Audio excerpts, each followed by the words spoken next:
আসসালামু আলাইকুম ওয়া রাহমাতুল্লাহ।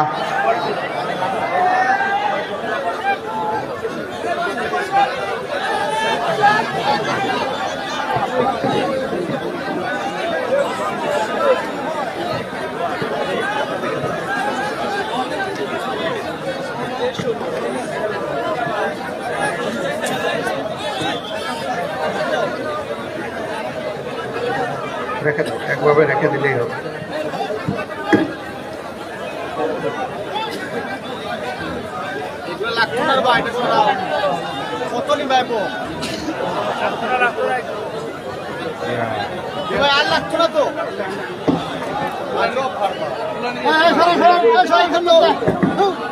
সামন থেকে নামেন।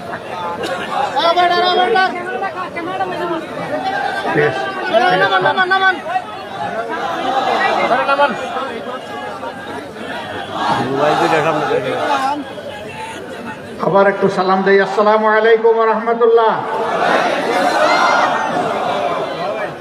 কেমন আছেন আপনারা সবাই? আলহামদুলিল্লাহ রাব্বিল আলামিন, আসসালাতু ওয়াসসালামু আলা রাসূলিহিল কারীম ওয়া আলা আলিহি ওয়া সাহবিহি ওয়া আহলি বাইতি আজমাইন। বাংলাদেশ জামাত ইসলামী ঐতিহ্যবাহী সুনামগঞ্জ জেলা শাখা কর্তৃক আয়োজিত আজকের এই বিশাল কর্মী সম্মেলনের সম্মানিত সভাপতি, সুনামগঞ্জ জেলা শাখার সম্মানিত আমির জনাব মাওলানা তুফাইল আহমদ খান, মঞ্চে বসা বাংলাদেশ জামাত ইসলামীর কেন্দ্রীয় নির্বাহী পরিষদের সদস্য, সহকারী সেক্রেটারি জেনারেল, বিশিষ্ট আইনজীবী জনাব এহসানুল মাহবুব জুবায়ের, অন্যান্য অতিথিবৃন্দ, নেতৃবৃন্দ, শহীদ পরিবারের গর্বিত সদস্যবৃন্দ, জালিমের হাতে আহত পঙ্গুত্ব বরণকারী উপস্থিত ভাইয়েরা, আমার প্রিয় সহকর্মীবৃন্দ এবং সাংবাদিক বন্ধুগণ, আমি আল্লাহ তাবারক ওয়া তাআলার শুকরিয়া আদায় করছি। দেশ, জাতি এবং আল্লাহ তাআলার দ্বীনের প্রয়োজনে আল্লাহ রাব্বুল আলামিন আজকে আপনাদের সামনে মুক্ত পরিবেশে আমাদেরকে হাজির হওয়ার তৌফিক দান করেছেন, আলহামদুলিল্লাহ। সুনামগঞ্জ আমার একান্ত স্মৃতি বিজড়িত এলাকা। শিক্ষা জীবন শেষ করে যে কয়টা দিন সরকারি চাকরিতে ছিলাম, শুরু আমার এখানে, শেষও আমার এখানে। অল্প কিছুদিন পরেই দেশ এবং দিনের প্রয়োজনে কেউ আমাকে বলেনি, স্বেচ্ছায় আমি সরকারি চাকরিটি ছেড়ে দিয়েছিলাম মাত্র 1 বছর 3 মাসের মাথায়। আমি বিশ্বাস করেছিলাম আমার চিকিৎসা বিজ্ঞানের ডিগ্রি কিংবা সরকারি চাকরি, এই দুইটা আমার রিজেকের উসিলা নয়, আমার রিজেকের চাবি আল্লাহ সুবহানাহু ওয়া তাআলার হাতে। রাব্বুল ইজ্জতের দরবারে নতশিরে অসংখ্য অসংখ্য শুকরিয়া। আল্লাহ তাআলা আমাকে এ পর্যন্ত সম্মানের সাথে বাঁচিয়ে রেখেছেন, আলহামদুলিল্লাহ। আমি এই সুনামগঞ্জে একজন চিকিৎসক হিসাবে যখন কর্মরত ছিলাম জামালগঞ্জ উপজেলায়, তখন শুধু জামালগঞ্জে আমার পরিধি সীমাবদ্ধ ছিল না। সুনামগঞ্জের 2টি উপজেলা ছাড়া আল্লাহর মেহেরবানি সেই সময়টাই বিভিন্ন উপজেলায় দিন এবং দেশের প্রয়োজনে আমাকে আল্লাহ তাআলা ঘোরাফেরা করার সুযোগ দান করেছিলেন। সম্মানিত বন্ধুগণ, আমি তখন স্বচক্ষে দেখার সুযোগ পেয়েছি। আয়তনের দিক থেকে বাংলাদেশের সর্ববৃহৎ জেলায় একসময় ছিল পার্বত্য চট্টগ্রাম। এর পরিধি ছিল 5000 বর্গমাইল, কিন্তু পরবর্তীতে এই জেলাটি 3 ভাগে ভাগ হয়ে যায়। জি জি জি, আপনারা আমার কথা একটু শুনবেন ইনশাআল্লাহ। ইন্নাল্লাহা মা'আস সাবিরিন। পিছনে বসে দেখতে যাদের অসুবিধা হবে তারা একটু সবর করবেন, কারণ এই বন্ধুদেরকে তাদের পেশাগত দায়িত্ব পালন করতে দিতে হবে। আপনাদের এই কথাগুলা জাতি এবং দুনিয়ার কাছে তারাই পৌঁছে থাকেন, তো আপনারা তাদেরকে যদি ভালো না বাসেন তো কারে ভালোবাসেন? এই ভালোবাসার জায়গা থেকে একটু ধৈর্য ধরবেন আপনি, এদিকেও ধৈর্য ধরবেন, এইদিকেও ধৈর্য ধরবেন। সম্মানিত বন্ধুগণ, বলছিলাম যে আয়তনের দিক থেকে একসময় পার্বত্য চট্টগ্রামে ছিল সর্ববৃহৎ জেলা। বর্তমানে আয়তনের দিক থেকে সুনামগঞ্জ হচ্ছে সর্ববৃহৎ জেলা। বাংলাদেশের একমাত্র মাছের অভয়ারণ্য এটা ওই সুনামগঞ্জে অবস্থিত। আল্লাহ তাআলা এখানে বিপুল সম্ভাবনা এবং সম্পদ দান করেছে, কিন্তু এই সম্ভাবনার জায়গাটাকে আমরা জাগিয়ে তুলতে পারিনি। সেটি আমাদের দুর্ভাগ্য। বহু দেশ, পুরা দেশের একটা অংশ পানিতে ডুবে থাকতো, এখন সেখানে তারা চাষাবাস করে বসবাস করে ইন্ডাস্ট্রি গড়ে তুলেছে। আবার পর্যাপ্ত পরিমাণ জলাধারও তারা সংরক্ষণ করেছে। আল্লাহর দেওয়া মেধা যোগ্যতাকে কাজে লাগিয়ে তারা তাদের এক একটা দেশকে এক একটা পার্কে পরিণত করেছে। একটা দেশ উন্নত হতে হলে তিনটা জায়গায় সেই দেশকে অবশ্যই গুরুত্ব দিতে হবে। প্রথমটা আমরা ধারণা করি অ্যাগ্রো ইন্ডাস্ট্রি, কৃষিজ শিল্প। এর সাথে মাছ, পশু সব কিছু আসবে, কিছুই বাদ যাবে না। শুধু ধান বলতে কৃষি বোঝায় না,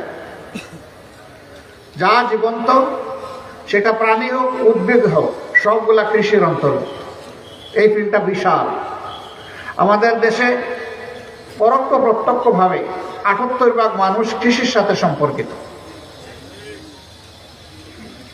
দ্বিতীয়টি হচ্ছে ইলেকট্রোমেকানিক্যাল ইন্ডাস্ট্রি, আমরা যেগুলাকে ইন্ডাস্ট্রি বলি সেগুলো, এটা বহুমাত্রিক। তৃতীয় হচ্ছে হিউম্যান ইন্ডাস্ট্রি, মানুষই একটা শিল্প। এই মানব শিল্প, তারপরে ইলেকট্রোমেকানিক্যাল শিল্প এবং কৃষিজ শিল্প, এই তিন শিল্পের সমন্বয় যে দেশে ঘটে সেই দেশটিকে আর অন্য কোনো দেশের উপরে পরনির্ভরশীল হতে হয় না। পেট আমাদের বন্ধক দিয়েছে অন্য দেশে, এমনকি মাথা আমাদের সেইটাও বন্ধক দিয়েছে কিনা আল্লাহ ভালো জানে।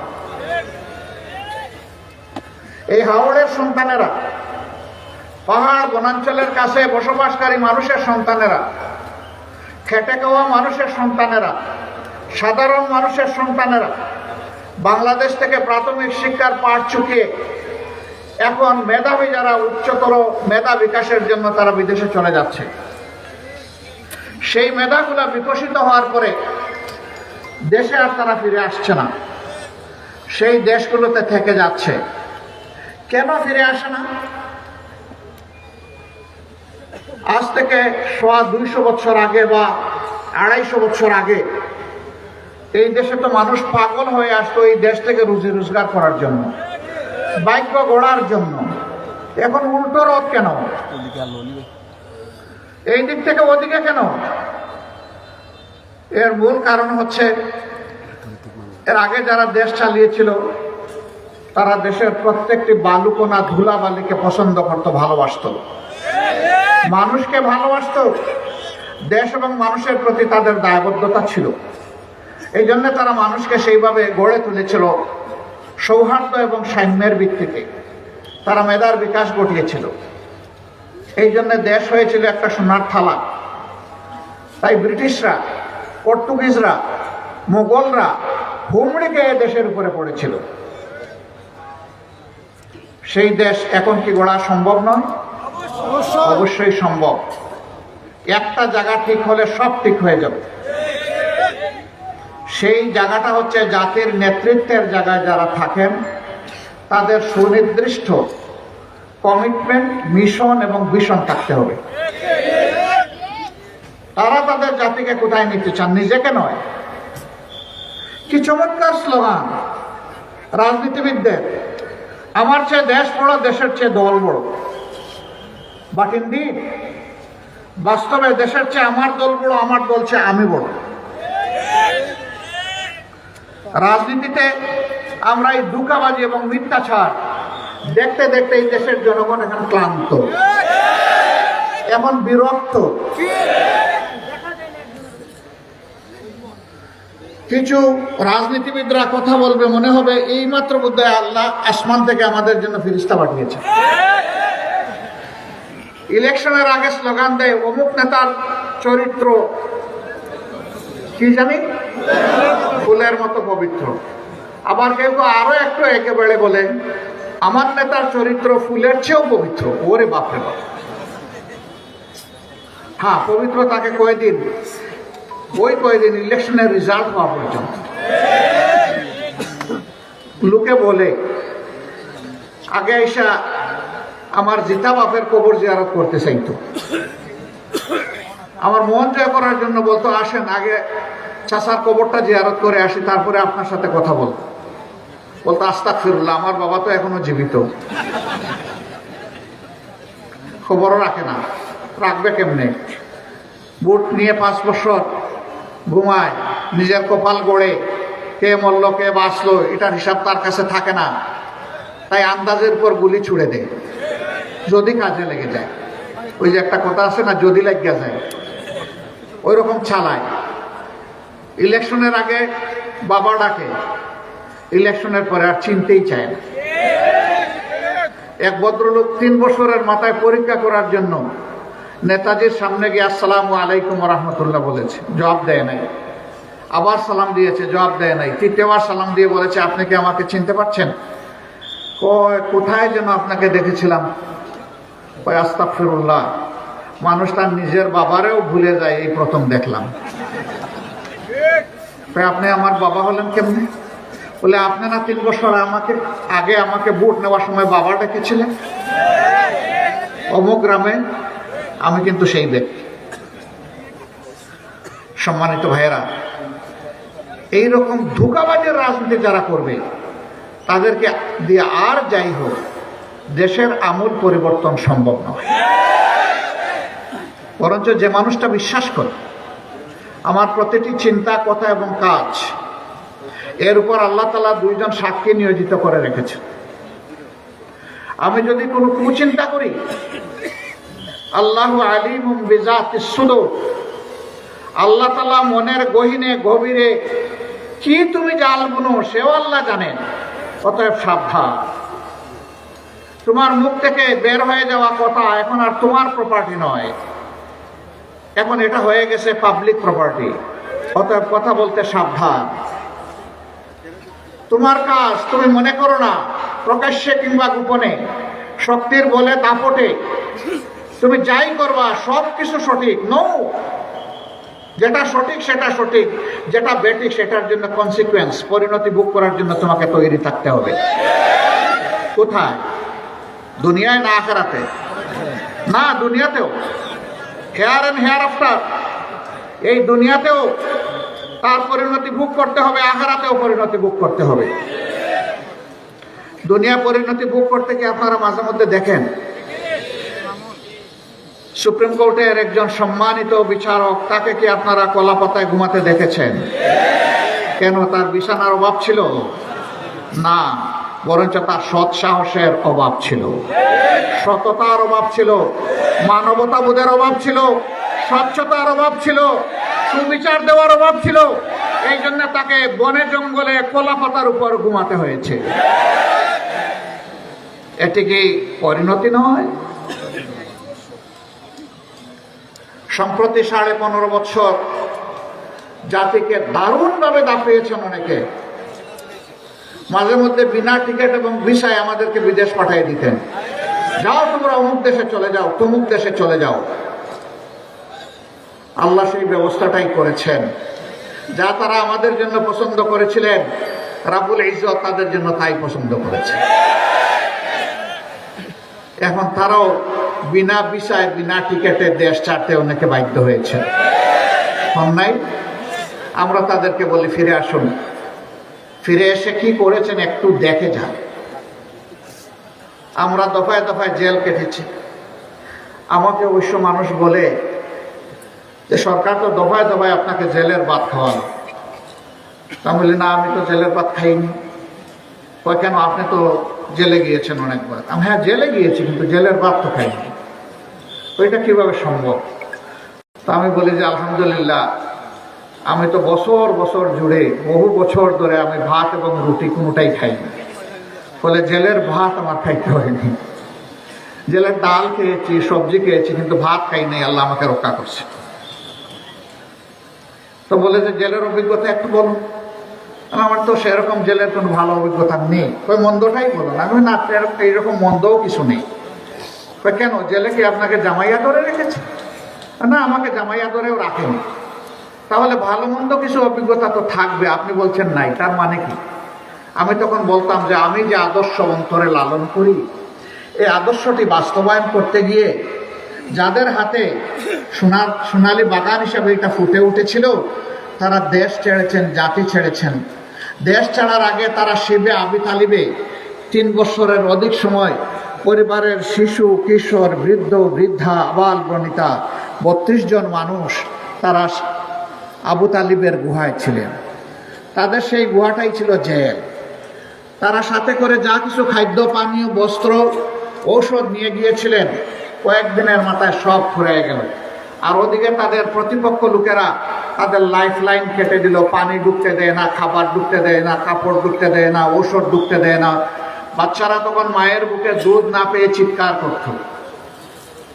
সকলে মিলে তখন আশেপাশে ঘাস পেলে সেই ঘাস খেত। গাছ থাকলে গাছের পাতা খেত। গাছের পাতা শেষ হয়ে গেলে গাছের চামড়া চিবিয়ে খেত। ওটাও যখন শেষ হয়ে গেছে, মরা পশুর শুকনা হাড্ডি তারা চিপাতে বাধ্য হয়েছিলেন। ওইটা ছিল জেল। সুতরাং দুনিয়ার এই জেল দিয়ে আমাদেরকে অনেকে ভয় দেখায়, ধমক দেয়। আমরা বলি, যারা ওই জেলের উত্তরসূরি, দুনিয়ার এই জেলের চোখ রাঙ্গানি আমাদেরকে দেখাবেন না। এই জেলকে আমরা পরোয়া করি না। আপনারা জানেন, আমাদের মাথার তাজ এক এক করে 5 জন দায়িত্বশীলকে অন্যায়ভাবে ফাঁসি দেওয়া হয়েছে। ফাঁসির রশি তাদের কাছে পায়ের জুতার ফিতার মতো। জেলে যারা এই ফাঁসি বাস্তবায়ন করেন, তাদের একজন আমাকে বলেছিলেন, তিনি সুনামগঞ্জের সন্তান। তিনি আমাকে বলেছিলেন, বহু ফাঁসি তো জীবনে দেখলাম, আমাদের হাতে বাস্তবায়ন হলো, কিন্তু উনাদের ক্ষেত্রটা ছিল সম্পূর্ণ ব্যতিক্রম। আমি বললাম, কি বলেন তো একটু, ব্যতিক্রমটা কি? বলে যে আপনাদের এক একজন নেতার রায় হয়েছে, ফাঁসির রায়। আমরা গিয়ে বলেছি, আদালত আপনাকে ফাঁসির রায়ে দণ্ডিত করেছে। তারা কোনো ধরনের কোনো বিব্রত না হয়ে তারা বলেছেন আলহামদুলিল্লাহ। আমরা বিস্মিত হতাম, ফাঁসির রায় শুনে মানুষ আলহামদুলিল্লাহ বলে কিভাবে? এরপরে যেদিন তাদের যে রাতে ফাঁসি হবে, সে রাতে সন্ধ্যার পরে পরিবারের সদস্যদের সাথে তাদের মোলাকাত হতো। তারা বুঝে নিতেন যে আজ রাতটাই এই দুনিয়ার জীবনের আমার শেষ রাত। তারা তাদেরকে চুমু দিতেন, জড়িয়ে ধরতেন, দোয়া করতেন, সান্ত্বনা দিতেন। এরপরে এই পর্ব শেষ হওয়ার পরে আমাদেরকে বলতেন যে আমি কি 2 রাকাত নামাজ মন ভরে সময় নিয়ে পড়তে পারবো? কত সময় আছে হাতে? তো তারা বলতো, স্যার এতটা সময় আছে। ঠিক আছে, এই সময় আমার চলবে। মন ভরে 2 রাকাত নামাজ পড়ে, পরিচ্ছন্ন পোশাক নিজ হাতে পরে তারা অপেক্ষা করতেন কোন সময় আমার জন্য এই সৌভাগ্যের সময়টা আসবে। তাদের একজন 8 জন রক্ষী তাদেরকে ধরে নিয়ে যায়, যাদেরকে জল্লাদ বলা হয়।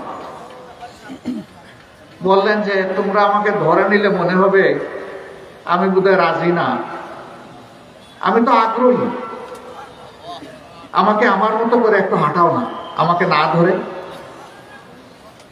বলে যে এটা ক্লিয়ারেন্স নিতে হবে।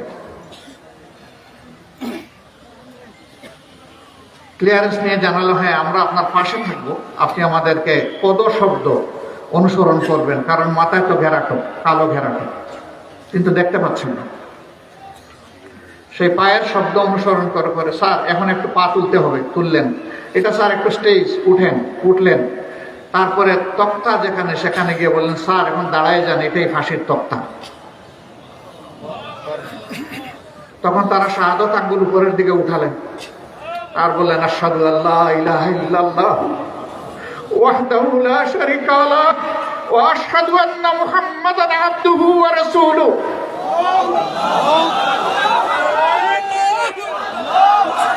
বললেন হে আল্লাহ, স্বেচ্ছায় সজ্ঞানে বুঝে শুনে এই জীবন তোমার হাতে তুলে দিয়েছে, আবার তোমাকে স্মরণ করে দিয়ে তোমার সাথে মুলাকাত করতে চাই। ইন্না সলাতি ওয়া নুসুকি ওয়া মাহইয়ায়া ওয়া মামাতি লিল্লাহি রাব্বিল আলামিন। এরপরে বললেন আপনারা আপনাদের কাজ সম্পূর্ণ করুন। আল্লাহু আকবার, আল্লাহু আকবার। এটা যারা কলবে সালিম, প্রশান্ত আত্মা, শুধু তারাই পারে, আর কেউ পারবে না।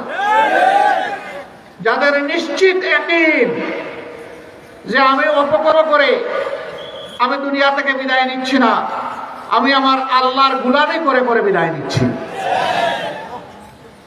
আমাদের বিশ্বাস আল্লাহ সেদিন ফেরেশতার মাধ্যমে তাদের কানে শুনিয়েছিলেন, ইয়া আইয়ুহান মুতমাইন্না, ইয়া আইয়ুহান নাস, ইয়া আইয়াতুহান নাফসুল মুতমাইন্না ইরজিই ইলা রাব্বিকি রাদিয়াতাম মারদিয়া ফাদখুলি ফি ইবাদি ওয়াদখুলি জান্নাতি। হে দৃঢ় চেতাত্মা, সুদৃঢ় আত্মা, আসো, তোমার রবের দিকে আসো, সন্তুষ্ট হয়ে আসো, আমি তোমাকে সন্তুষ্ট করে তোমার মূল ঠিকানায় পৌঁছে দেব। যাও, আমার ওই বান্দাদের সাথে শামিল হয়ে যাও যাদের উপর আমি পুরোপুরি সন্তুষ্ট। যাও, তোমার জন্য চমৎকার বাগান জান্নাত সাজিয়ে রেখেছে, যাও ওই জান্নাতে চলে যাও।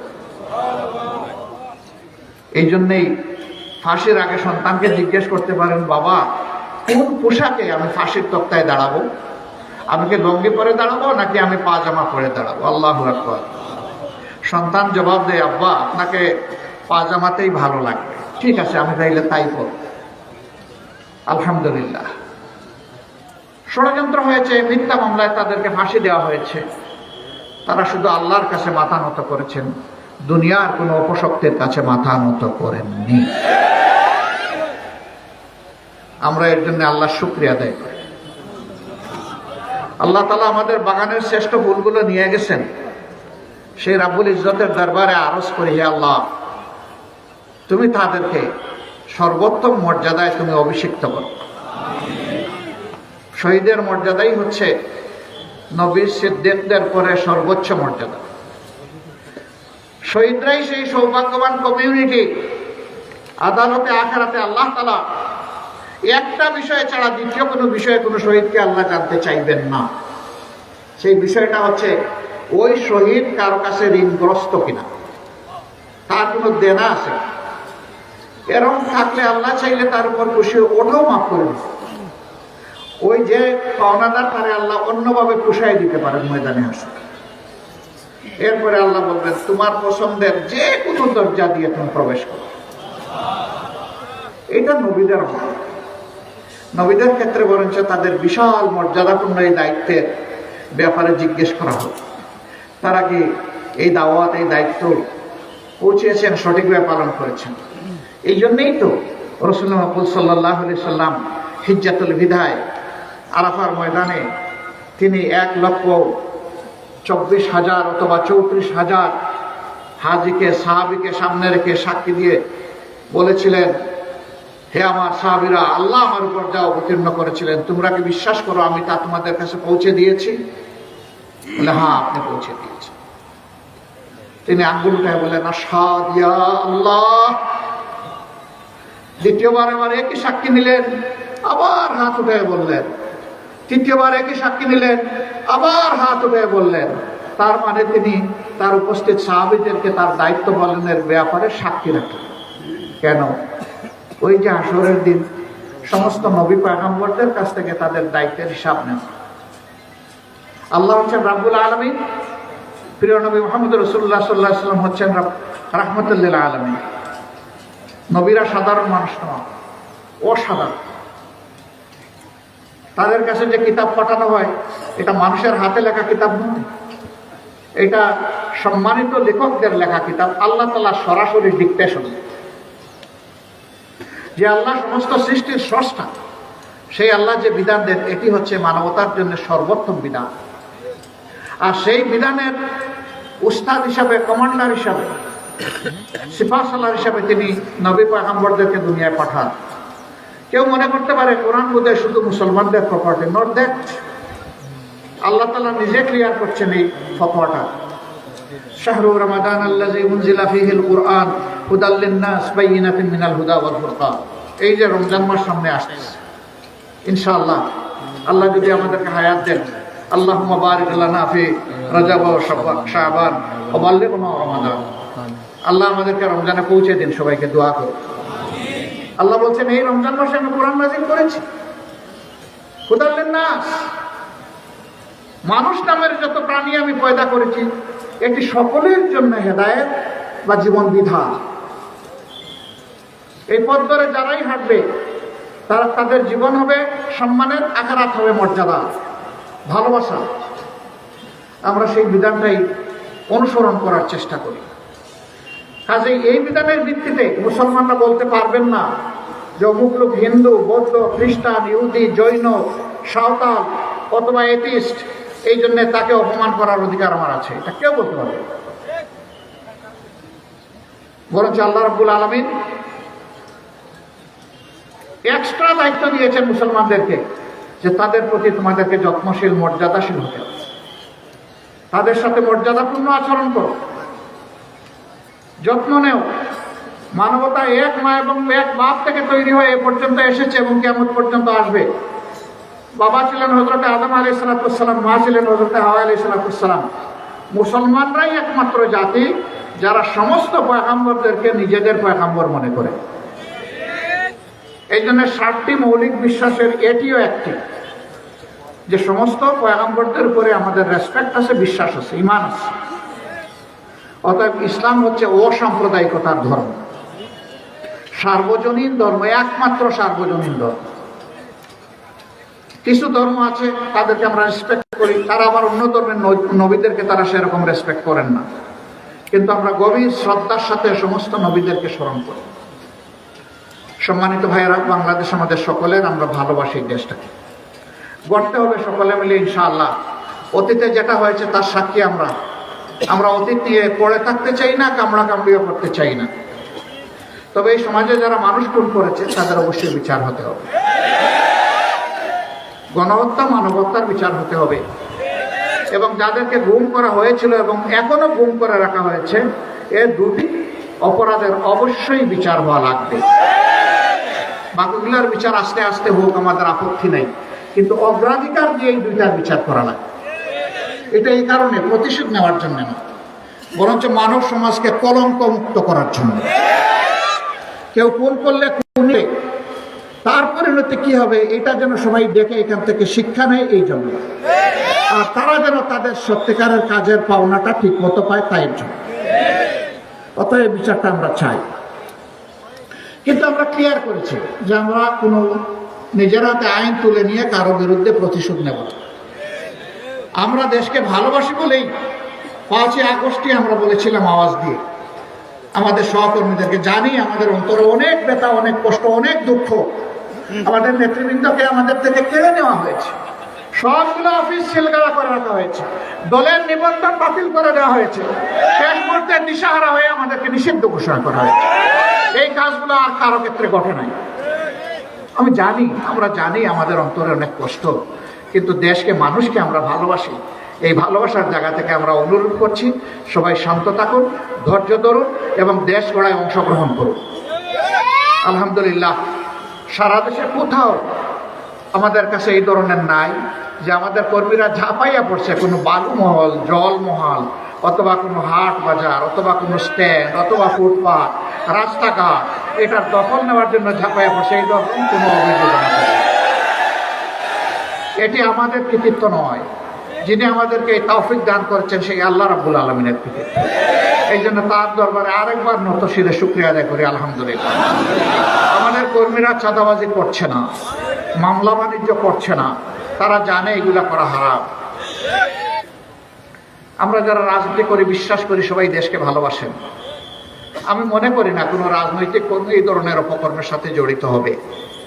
যদি কেউ ভুলক্রমে হয়ে যান তাদের কাছে বিনয়ী অনুরোধ, প্লিজ বন্ধুগণ, এতগুলা জীবনের প্রতি যারা চলে গেল, আমাদেরকে এই পরিবর্তনটা এনে দিয়ে গেল, যেটাকে স্বাধীনতা বলা হয়েছে, যার কারণে আপনি কথা বলতে পারছেন, আমি কথা বলতে পারছি, স্বস্তিতে একটু ঘুমাতে পারছি, তাদের প্রতি মেহেরবানি করে প্লিজ প্লিজ অ্যান্ড প্লিজ একটু শ্রদ্ধা দেখান, একটু সম্মান দেখান।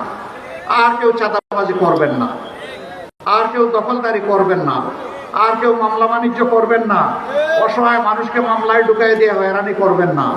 সে কোনো দলের হলেও না, যদি সে অসহায় হয়, যদি সে কালপ্রিট হয়, তার নামে 100 বার মামলা করেন, আমার কোনো আপত্তি নাই। কিন্তু নিরীহ একটা মানুষকে আপনার মামলার তালিকায় ঢুকাবেন না, এফআইআরে ঢুকাবেন। যদি ঢুকান, মনে রাখবেন আল্লাহ তাআলা আপনার সবকিছু, আমার সবকিছু দেখছেন। আমি আশা করি সবার কাছে আমার এই অনুরোধটা যাবে। এখানে মেজরিটি মাইনরিটি বলতে কিছুই নেই, সব ধর্মের মানুষ মিলে প্রিয় বাংলাদেশ। বাংলাদেশের সংবিধান সবাইকে সমান অধিকার দিয়েছে। অতএব যারাই এদেশের নাগরিক, ধর্মীয় পরিচয় তার কাছে থাকবে, কিন্তু সে দেশের ধর্ম বর্ণ নির্বিশেষে একজন মর্যাদাবান নাগরিক। এবং আমাদের সংবিধান যে অধিকার দিয়েছে, আমার ওই ভাইয়ের যে অধিকার, আমারও সেই অধিকার। এখন কথা উঠে, তারা যদি মর্যাদাবান নাগরিক হবে, তো বিভিন্ন সময় মন্দির, মঠ, প্যাগোডা, চার্চ কেন পাহারা দিতে হয়? সে তো আমারও প্রশ্ন। কিছু দুষ্ট লোকের জন্য এটা, এ দুষ্টামি আমার দল করে না, কিন্তু কেউ না কেউ তো করে। এই জন্য আপনারা 5 তারিখ থেকে দেখেছেন সারা দেশে আমরা আমাদের সহকর্মীদেরকে বলেছিলাম স্বেচ্ছাসেবক হয়ে যাও, আর ওই সমস্ত প্রতিষ্ঠান পাহারা দাও। কেউ যদি ব্যক্তিগতভাবেও তোমাদের কোনো সহযোগিতা চায়, তার বাড়িটা পাহারা দিবে। এই পাহারাটায় যদি কেউ সন্তুষ্ট না হয়, বলবা যে আপনার বারান্দায় আমাকে একটা বিছনা পেতে দেন, আমি এখানে ঘুমাবো এবং পাহারা দেব। আলহামদুলিল্লাহ, এক নাগাড়ে 15 দিন আমাদের কর্মীরা সকল ধর্মের ভাই বোনদের পাশে ছিল। আমাদের নামে অনেক বদনাম। আমিও চাই যদি সত্যি আমরা এই ধরনের কোনো অপকর্ম করে থাকি, শুধু ধর্মের কারণে কারো অধিকারের উপরে আমরা হস্তক্ষেপ করি, সে বিচারটা আমাদের হোক, অসুবিধা নেই। কিন্তু সে বিচারটা হতে হবে সত্য, তথ্য এবং অভিযোগের ভিত্তিতে। 13 সালে আমি জাতিসংঘকে একটা চিঠি লিখেছিলাম, হিউম্যান রাইটস কমিশন, যে বাংলাদেশে 72 সালের 10 জানুয়ারি থেকে শুরু করে আজ পর্যন্ত বিশেষ করে বিভিন্ন ধর্মের মানুষের উপর যে নির্যাতন করা হয়েছে, জাতিসংঘের তত্ত্বাবধানে তার একটা ব্যাপক ভিত্তিক ইনভেস্টিগেশন হোক এবং তার শ্বেতপত্র বাংলাদেশ আর বিশ্ববাসীর সামনে প্রকাশ করে দেওয়া হোক। তখনকার সরকারকে বলেছিলাম, দায় আমাদেরকে দেন, আপনারা নিরপেক্ষ কোন সংস্থার অধীনে একটা তদন্ত করেন, করার পরে সেই তদন্তে যদি আমাদের দায় আসে, আমরা সেই দায় মাথা পেতে নেব।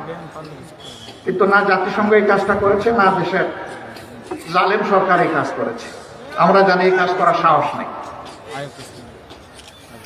আমাদেরকে বিভিন্ন গালিগালাজ দেয়, বিভিন্ন শব্দ তুলে গালিগালাজ দেয়। তো গত সরকারের মুক্তিযোদ্ধা বিষয়ক মন্ত্রী একটা তালিকা তৈরি করেছিলেন 10,000 মানুষের, এর মাঝে 80% হলো তাদের দল। আমাদের সিলেটে একটা কথা আছে না, দা দিয়ে কূপ দিলে পানিতে এসে লাগে হাঁটুতে।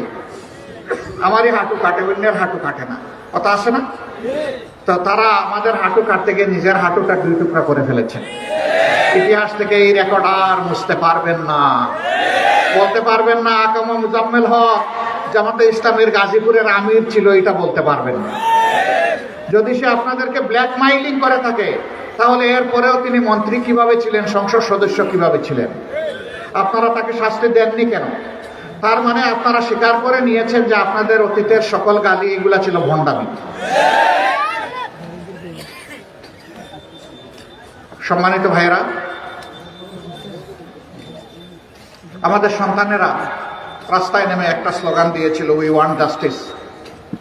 আমরা ডিসপ্যারিটি চাই না, বৈষম্য চাই না, আমরা ন্যায় বিচারের একটা সমাজ চাই এবং আমরা বৈষম্যহীন সমাজ চাই। এই জন্য জীবন দিয়েছে হাজার, পঙ্গুত্ব বরণ করেছে হাজার হাজার, জীবন দিয়েছে। এই সংখ্যাটা এখনো অ্যাকুরেট না। আমরা অনেক তথ্য সংগ্রহ করেছি, আবার অনেকটা করতেও পারি নাই। যাদেরকে ট্রাকের উপর ছেড়ে দিয়ে লাশগুলোর উপর পেট্রোল ছিটিয়ে ছাই বানিয়ে ফেলা হয়েছে, তাদের তথ্য পাবো কিভাবে? তাদের পরিবারগুলোও তো জানে না যে তারা বেঁচে আছে কি নাই। ইন্টারনেট বন্ধ করে 3 এবং 4 তারিখ যাদের লাশ গুম করা হয়েছে, তাদের তথ্য পাবো। কে দিবে আমাদেরকে এই তথ্য? হ্যাঁ, তথ্যটা আল্লাহর দরবারে আছে। 1,500 কম বেশি তাদেরকে খুন করা হয়েছে, 34,000 পঙ্গু করা হয়েছে। হাসপাতালের বেডে মেরুদণ্ডে আঘাত পেয়ে অবশ হয়ে পড়ে আছে 222 জন। এখন চৌখারা, 2 চৌখারা 500 জন, 1 চৌখারা 700-এর উপরে, আর মাইনর ইনজুরি অসংখ্য। সেই লোকগুলা এমনি এমনি রক্ত আর জীবন দিয়েছে। তারা এই পচা সমাজ দেখতে চায় না। তারা একটা শ্রেষ্ঠ সমাজ গড়তে চায়, দেখতে চায়। আমরা তাদেরকে কথা দিচ্ছি, আল্লাহ যদি কোনোদিন দেশের জনগণের সেবার এই দায়িত্ব আমাদের উপরে দেন, মেহেরবানি করে, তাহলে সেই দিন সর্বাগ্রে আমরা গুরুত্ব দেব শিক্ষার। শিক্ষাকে নৈতিক ভিত্তির উপর আধুনিক শিক্ষা সমন্বয় করে এমন শিক্ষা তাদের হাতে তুলে দেওয়া হবে যে সার্টিফিকেট এবং কাজ দুইটা একসাথে তাদের হাতে আসবে ইনশাআল্লাহ। শিক্ষার পাঠ শেষ, আজকে সে একটা মর্যাদাবান সার্টিফিকেট পাবে এবং একটা কাজ তার হাতে তার জন্য উপযুক্ত সেটা পেয়ে যাবে। এটাই দুনিয়ায় হয়। অনেক ছাত্র হাইয়ার স্টাডিতে আসে, সে বিভিন্ন জায়গায় সিভি পাঠায় তার অতীত ক্রেডেনশিয়াল দিয়ে। দেখা যায় যে ওই সংস্থাগুলো তাকে অগ্রিম চাকরির অফার লেটার দিয়ে দেয়, যেদিন তোমার পরীক্ষা শেষ, ফলাফলের অপেক্ষার দরকার নাই, তুমি আমার এখানে জয়েন করবে। কারণ তারা সে শিক্ষা দিয়েছে, এর জন্যই তাদের পক্ষে এটা সম্ভব। আমরা সেই রকম একটা শিক্ষা জাতিকে যদি উপহার দিতে পারি, আলহামদুলিল্লাহ আমাদের সন্তানদের স্বপ্ন পূরণ হবে ইনশাআল্লাহ। এবং এই নৈতিক শিক্ষা সমৃদ্ধ যে শিক্ষাটা হবে, এটা মানুষকে মানুষ হতে শিখাবে, মানুষকে পরস্পরকে সম্মান এবং ভালোবাসতে শিখাবে। পরস্পরের ভালোবাসা সম্মানের ভিত্তিতে যে দেশটা, সমাজটা গড়ে উঠবে, এই সমাজ হবে একটা বৈষম্যহীন সমাজ, এই সমাজ হবে একটা মানবিক সমাজ। আমরা সেই বৈষম্যহীন মানবিক সমাজ গড়ার স্বপ্ন নিয়েই আগাচ্ছি। অনেকে আমাদেরকে বিভিন্ন সমালোচনা করেন, আমরা বলি বন্ধুরা আপনারা আমাদের বন্ধু, কারণ আপনারা সমালোচনা করলেই আমাদের কাজের গতি বাড়ে। যত সমালোচনা করবেন তত বেশি একটা করে গোলাপের পাপড়ি আপনাদেরকে উপহার দিতে রাজি আছে। চালায় যান, আপনারা আপনার ভাষায় আপনি চালান, সত্য হোক মিথ্যা হোক চালান, সমস্যা নাই। আমরা সত্যটা গ্রহণ করে যদি ভুল তাকে সংশোধিত হব, আর যদি ভুল না হয় তাহলে আমার বিরুদ্ধে মিথ্যা রটনার কারণে আপনারই ক্ষতি হবে, আমার কোনো ক্ষতি হবে না। এই জন্য যারা সমালোচনা করেন তাদেরকে আমরা বন্ধু মনে করি। যে ভাষায় করুক, যেভাবে করুক, কোনো অসুবিধা নাই। বরঞ্চ বুবা বন্ধুকে আমরা সত্যিকারের বন্ধু মনে করি না। আমার যে বন্ধুটি আমার কোনো ভুল দেখে না, সে আমার বন্ধু হতে পারে না। আমি মানুষ, আমার ভুল অবশ্যই হয়। আমি মানুষের একটা দল পরিচালনা করি, এই দলেরও ভুল হয়। যারা বলবে সব কিছু ভালো, এরাই আমাদেরকে ডুবাবে, ওই ভালো বলা লোকগুলো চাই না। চাই আমাদেরকে সমালোচনা করার লোকগুলো। সমাজে যখন এই ধারা বহাল থাকবে, ইনশাল্লাহ সোনার সমাজ হবে। বাংলাদেশ জামাতে ইসলামী আপনাদের সামনেই গড়ে উঠেছে।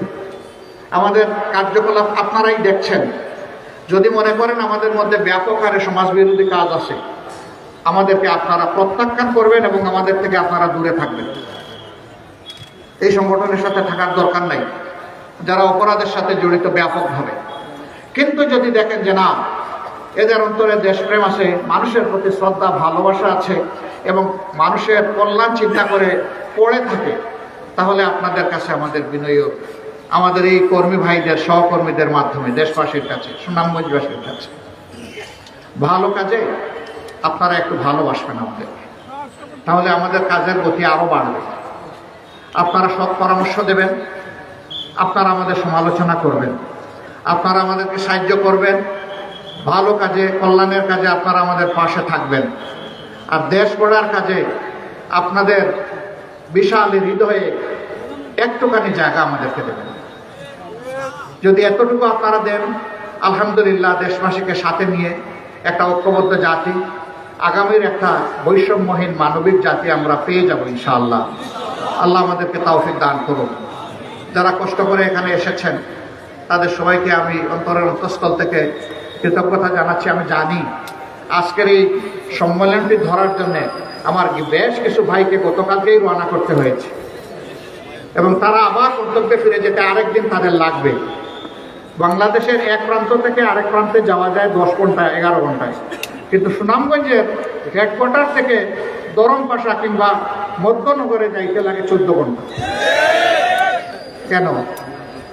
সুনামগঞ্জ কি তাইলে আমাদের সৎ মায়ের সন্তান নাকি, যে তাকে তার অধিকার থেকে বঞ্চিত করতে হবে? আমরা এই সরকারের কাছে আহ্বান জানাবো। আমরা জানি আপনাদের মেয়াদ লম্বা নয়, তারপরেও যোগাযোগের এই যে ফকিরি দশা, এই যে উপেক্ষা, উপহাস, এইটা থেকে সুনামগঞ্জবাসীকে রক্ষা করার জন্য আপনারা দৃশ্যমান পদক্ষেপ গ্রহণ করুন। পরবর্তী সরকারের হাতে এর আমানত তুলে দিয়ে যান। পরে যারা আসবে তাদের কাছে আমাদের অনুরোধ, আমরা আসলে ওয়াদা দিয়ে যাচ্ছি, দাবি তো আমিই করলাম, ইনশাআল্লাহ আপনাদের আর দাবি জানাতে হবে না।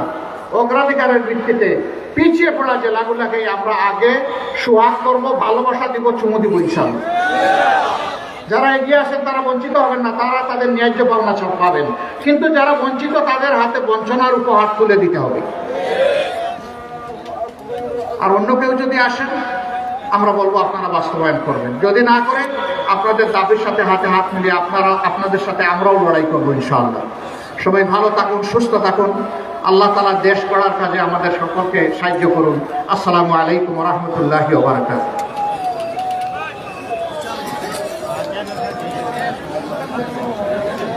আলহামদুলিল্লাহ, আমরা অত্যন্ত গুরুত্বপূর্ণ আলোচনা শুনছিলাম আমাদের আমিরে জামাত ডাক্তার মোহাম্মদ শফিকুর রহমানের কাছ থেকে। আমরা তার কথাগুলি আমরা অক্ষর করে পালনের মাধ্যমে আমরা সুনামগঞ্জবাসী ওনার স্বপ্নকে বাস্তবায়ন করার চেষ্টা করবো ইনশাআল্লাহ। সংগ্রামী জনতা, আজকে সমাপনী বক্তব্য রাখবেন আমাদের মোহতারাম জেলা আমির হযরত মাওলানা তোফায়েল আহমদ খান। আসসালামু আলাইকুম ওয়া রাহমাতুল্লাহি ওয়া বারাকাতুহু। আলহামদুলিল্লাহ, আলহামদুলিল্লাহি রাব্বিল আলামিন, ওয়াস সালাতু ওয়াস সালামু